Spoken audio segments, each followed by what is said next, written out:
Bonjour à tous. Considérons qu'une personne a subi un accident ou est tombée malade et a besoin d'être suivie en réadaptation.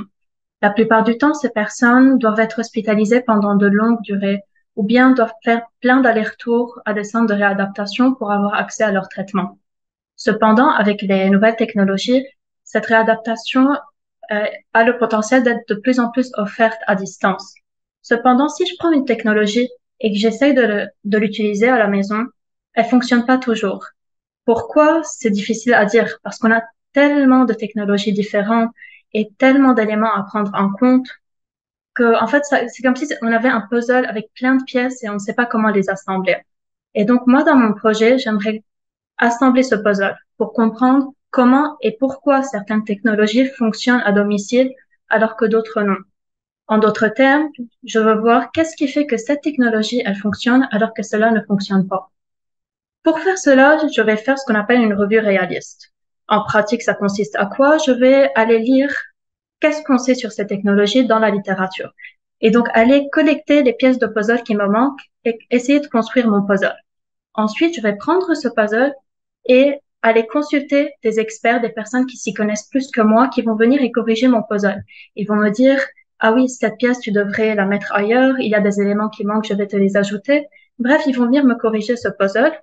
Et ces experts-là, ça peut être des chercheurs qui utilisent ces technologies, comme ça peut être des cliniciens ou des patients qui ont déjà expérimenté ces technologies.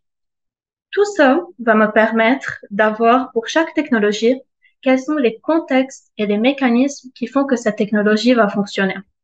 Un exemple pratique, considérons que moi j'ai un robot qui donne des exercices et je veux l'instaurer à domicile. Donc mon résultat, je veux qu'il fonctionne à domicile. Dans mon contexte, il faut que le thérapeute préprogramme les exercices, sinon mon robot va faire n'importe quoi. Dans mes mécanismes, il faut que ce soit amusant, sinon personne va vouloir utiliser mon robot.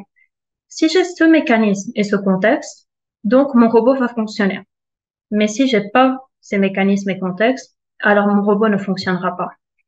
Mais en fait, ça m'aide à quoi de savoir tout ça?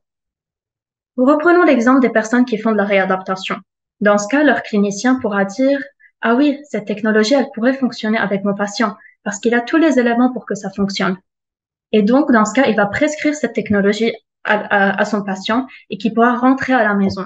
Et donc, à la place que cette personne passe des semaines hospitalisée, à la place que cette personne fasse 100 000 allers-retours à l'hôpital et ou bien au centre de réadaptation, cette personne pourra avoir accès à toute sa réadaptation et faire ses exercices du confort de son domicile. Merci.